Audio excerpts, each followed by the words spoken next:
बिस्मिल्लाहिर्रहमानिर्रहीम। स्टूडेंट्स, आज एक न्यू लेक्चर के साथ हाज़िर हुए हैं अपने खूबसूरत चैनल दिलचस्प केमिस्ट्री पे। आज का टॉपिक वेरी इंपॉर्टेंट टॉपिक है फर्स्ट ईयर केमिस्ट्री में, लॉन्ग क्वेश्चन के हवाले से, एमसीक्यू के हवाले से और शॉर्ट क्वेश्चन।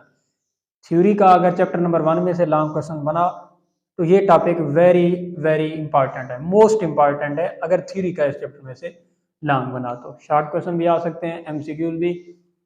वेरी दिलचस्प ये टॉपिक है, इसमें कोई मुश्किल नहीं होगी आपको इंशाल्लाह अगर आप तवज्जो से इस लेक्चर को सुनेंगे। तो स्टार्ट करते हैं आज का लेक्चर।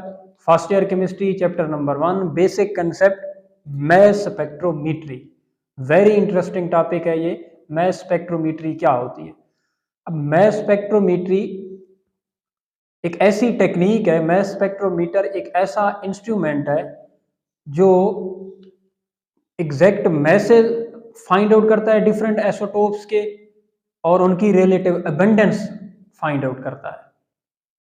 तो मैस स्पेक्ट्रोमीटर एक ऐसा इंस्ट्रूमेंट है जो किसी भी एलिमेंट के जितने भी आइसोटोप्स हैं उनके एग्जैक्ट मैसेज फाइंड आउट करेगा और उनकी रिलेटिव अबंडेंस फाइंड आउट करेगा। हम लास्ट टाइम पढ़ चुके हैं रिलेटिव अबंडेंस और आइसोटोप्स को।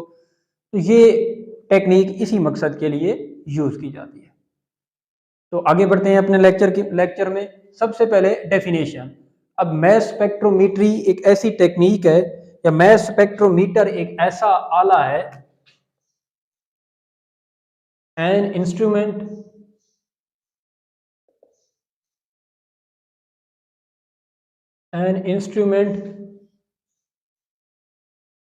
which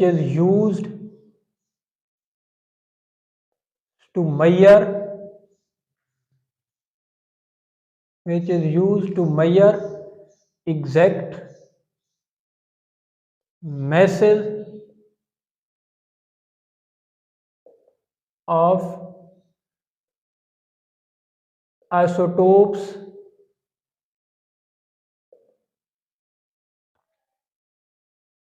different elements. अब डिफरेंट एलिमेंट्स के आइसोटोप्स के मैसेज को फाइंड आउट करना, मेजर करना।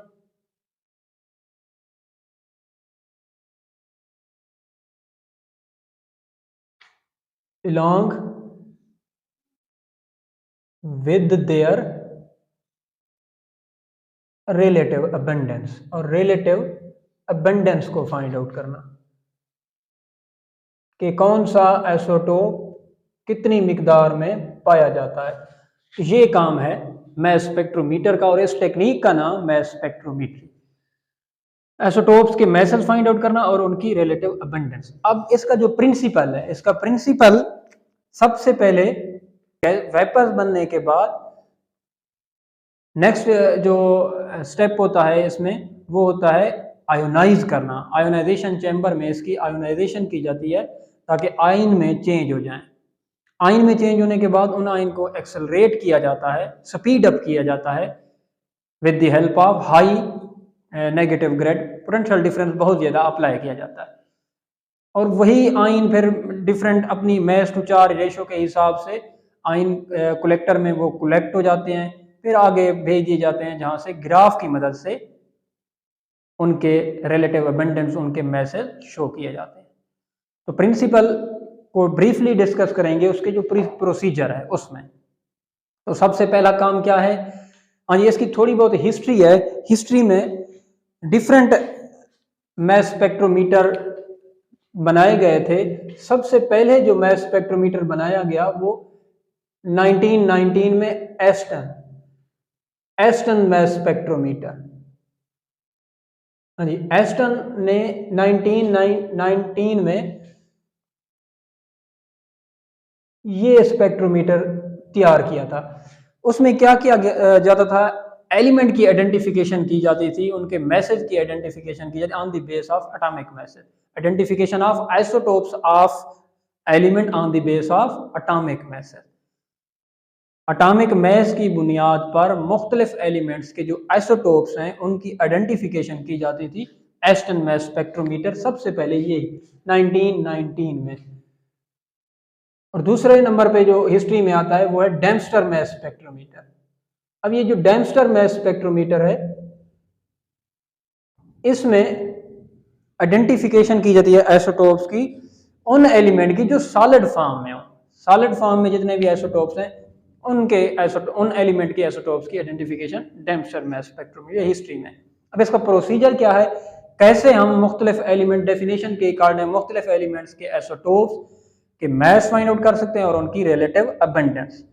तो इसके प्रोसीजर में सबसे पहला काम क्या है, वेपराइजेशन। जो सैंपल दिया जाए उस सैंपल को वेपर में चेंज करना है, पहला काम यही है, वेपराइजेशन।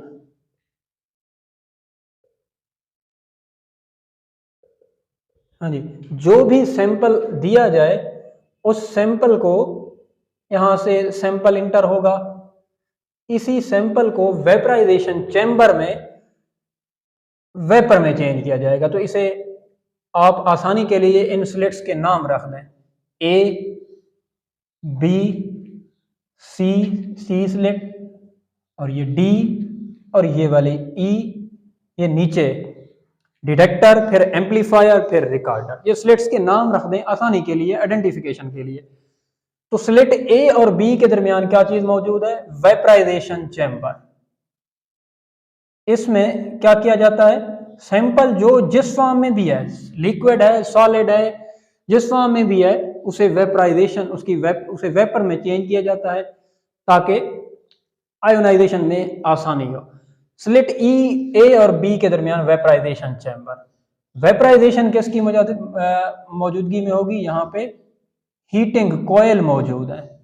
हीटिंग कॉयल की मदद से कोई भी सैंपल है वो गैसियस फॉर्म में चेंज हो जाएगा, ये हीटिंग कॉयल। नेक्स्ट बी और सी के दरमियान आयोनाइजेशन चैम्बर। जो भी सैंपल है जिसे वेपर में चेंज किया है वो नेक्स्ट किधर जाएगा, उसकी आयोनाइजेशन होगी, तो आयोनाइजेशन चैम्बर में। यहां पे electron, beam of electron inter की जाती है। वो बीम ऑफ इलेक्ट्रॉन जैसे ही सैंपल पर पड़ेगी वो सैंपल आयोनाइज हो जाएगा। बीम ऑफ इलेक्ट्रॉन की मदद से सैंपल में से इलेक्ट्रॉन नॉकआउट हो जाएंगे, और यहाँ पे इलेक्ट्रॉन कलेक्टर मौजूद होता है। वो क्या करता है, इलेक्ट्रॉन को कलेक्ट कर लेता है। जो इलेक्ट्रॉन नॉकआउट हो गए हैं, जैसे ही बीम ऑफ इलेक्ट्रॉन पड़ेगी, शुआ पड़ेगी, इलेक्ट्रॉनिक शुआ, तो जो वेपर फॉर्म में हमारे पास सैंपल था उसमें से इलेक्ट्रॉन नॉकआउट हो जाएंगे। ये बीम ऑफ इलेक्ट्रॉन इतनी ज़्यादा पावरफुल होती है कि इलेक्ट्रॉन नॉकआउट होने के बाद, चूंकि मैसेज डिफरेंट होते हैं, सैंपल मॉलिक्यूल की फॉर्म में है, तो ये समझ लें ये पॉजिटिव आइन हासिल होगा, M1 पॉजिटिव हासिल होगा, और M2 डिफरेंट मैसेज के। क्यों, जैसे ही वो आयोनाइज होंगे सब की mass to charge ratio different होगी। किसी भी एलिमेंट में जो आइसोटोप्स होते हैं, फॉर एग्जांपल नियॉन, इसके 3 आइसोटोप्स हैं, 20 मैस, 21, 22। चूंकि मैस डिफरेंट थे, आइसोटोप्स डिफरेंट जो होते हैं, तो आयोनाइज होने के बाद ये वाले आइन बने। बीम ऑफ इलेक्ट्रॉन के बाद नेक्स्ट जो चैम्बर है आयोनाइजेशन चैम्बर के बाद CD, उसे नाम दिया जाता है एक्सेलरेटर का। एक्सेलरेटर मीन स्पीड अप करना। तो जैसे ही ये आइंस, पॉजिटिव आइन इधर आएंगे, तो यहां पे परफोरेटेड ग्रिड, नेगेटिव ग्रिड्स मौजूद होते हैं, उसे लिख देते हैं। ये परफोरेटेड नेगेटिव ग्रिड्स मौजूद है, वेरी पावरफुल नेगेटिव ग्रिड। एक में पोटेंशियल डिफरेंस थोड़ा कम है, एक में बहुत ज्यादा, और पोटेंशियल डिफरेंस 500 से लेके 2000 वोल्ट तक बहुत ज्यादा पोटेंशियल डिफरेंस अप्लाई करेंगे, तो ये जो पॉजिटिव आइंस हैं ये एक्सेलरेट हो जाएंगे। पॉजिटिव आइन, नेगेटिव ग्रेड उन्हें अट्रैक्ट करेगा, इतनी तेजी से अट्रैक्ट करेगा कि इनकी स्पीड ऑटोमेटिक क्या हो जाएगी, बढ़ जाएगी। तो नेक्स्ट जो है D और E के दरमियान यहाँ पे एक और चैम्बर है, मैस एनालाइजर। हाँ जी, ये जो मैस एनालाइजर है, इधर पावरफुल मैग्नेटिक फील्ड मौजूद होती है। वो जो पावरफुल मैग्नेटिक फील्ड है उसका काम होता है इन आयंस को सर्कुलर पाथ में मूव कराना। पावरफुल मैग्नेटिक फील्ड मौजूद है, जैसे ही सैंपल इधर आएगा तो ये सर्कुलर पाथ में मूव कराएगा। पहले ही पढ़ चुके हैं, सब आयंस की mass to charge ratio different है। जब mass to charge ratio different है, जो हल्का जिसका मैस सबसे कम है उस पॉजिटिव आयन वो ज्यादा सर्कुलर पाथ में मूव करेगा, जिसका वेट ज्यादा है वो कम सर्कुलर पाथ में मूव करेगा। मैस एनालाइजर में ये जो आयन है ये सर्कुलर पाथ में मूव कराए जाते हैं। अब इसकी इक्वेशन है चार्ज टू मैस रेशियो के हिसाब से, charge to mass ratio is equal to H square r square over 2e। H magnetic field की स्ट्रेंथ है और ई इलेक्ट्रिक फील्ड की स्ट्रेंथ। तो हर आयन की charge to mass ratio different है, आर रेडियस है। डिफरेंट होने की वजह से वो सर्कुलर पाथ में मैग्नेटिक फील्ड डिफरेंट, कोई कम मूव करेगा कोई ज्यादा। तो जैसे ही ये इधर से आगे आएंगे डिटेक्टर, तो चूंकि इनकी mass to charge ratio different है तो डिटेक्टर में डिफरेंट प्लेसेस पर गिरेंगे। डिटेक्टर में सबसे पहले कौन आएगा? जिसका मैस सबसे ज्यादा है।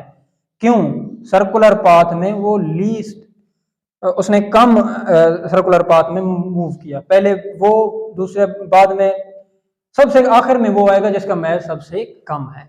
तो डिफरेंट प्लेसेस में क्यों गिरे ये? क्योंकि इनकी mass to charge ratio different है। तो डिटेक्टर इन्हें इलेक्ट्रिक सिग्नल की मदद से डिटेक्ट करेगा। डिटेक्ट करने के बाद एम्पलीफायर उन इलेक्ट्रिक सिग्नल्स को बढ़ा देगा और रिकॉर्डर जो है वो ग्राफ की सूरत में उन सिग्नल्स को जाहिर करेगा। वो ग्राफ की जो स्ट्रेंथ है वो बताएगी कि कितने आइसोटोप्स हैं उस एलिमेंट के और उन आइसोटोप्स की स्ट्रेंथ क्या है। वैसे तो आसान काम नहीं है, केमिकली हम किसी भी आइसोटोप्स, किसी भी एलिमेंट के जो आइसोटोप्स हैं उनकी सेपरेशन नहीं कर सकते। क्यों नहीं कर सकते? क्योंकि आइसोटोप्स के एटॉमिक नंबर सेम होते हैं। लास्ट टाइम एक लेक्चर में डिस्कस किया था, आइसोटोप्स जो होते हैं उनकी केमिकल प्रॉपर्टीज सेम होती हैं, फिजिकल प्रॉपर्टीज डिफरेंट। क्यों? एटॉमिक नंबर सेम है। जब इन तीनों आयंस के एटॉमिक नंबर सेम है तो इनकी केमिकली सेपरेशन मुमकिन नहीं है। तो फिजिकली हम, चूंकि मैस इनके डिफरेंट हैं, इनकी सेपरेशन फिजिकली कर सकते हैं। डिफरेंट मेथड्स हैं उनके जरिए, गैस डिफ्यूजन मेथड है, थर्मल डिफ्यूजन मेथड है, इन मेथड्स के जरिए डिस्टिलेशन है। तो इन मेथड्स के जरिए हम इनकी सेपरेशन कर सकते हैं। तो ये इसका पूरा प्रोसीजर था कि किस तरह से मैस स्पेक्ट्रोमीटर, मैस स्पेक्ट्रोमीट्री में किसी भी एलिमेंट के आइसोटोप्स, डिफरेंट आइसोटोप्स के मैसेज हम फाइंड आउट कर सकते हैं और उनकी रिलेटिव अबंडेंस। अब एक एग्जांपल है नियॉन की। नियॉन की एग्जांपल अगर हम उस एग्जांपल में ग्राफ बनाया गया है, हाँ जी, नियॉन की एग्जांपल में ग्राफ बनाया गया है।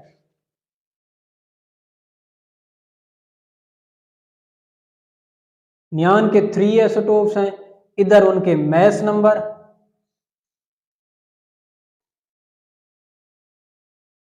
और इधर इनकी रिलेटिव अबंडेंस।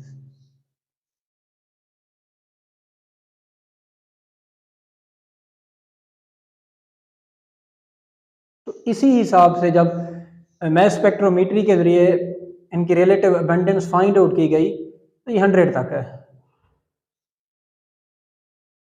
20, 30, 40, 50, ये 100 तक। तो नियॉन के 3 आइसोटोप्स होते हैं 20, 21, 22 जिनके मैस नंबर है। तो ग्राफ के जरिए इधर ये शो हुआ, इसका जो रिलेटिव अबंडेंस है 90.92 और इसकी है इसकी है 8.85.257। हाँ जी, ये इस तरह से ये 3 आइसोटोप्स हैं, रिलेटिव अबंडेंस और उनके एग्जैक्ट मैसेज और उनकी अबंडेंस ये मैस स्पेक्ट्रोमीट्री के जरिए हासिल की गई। तो ये आज का टॉपिक था मैस स्पेक्ट्रोमीट्री।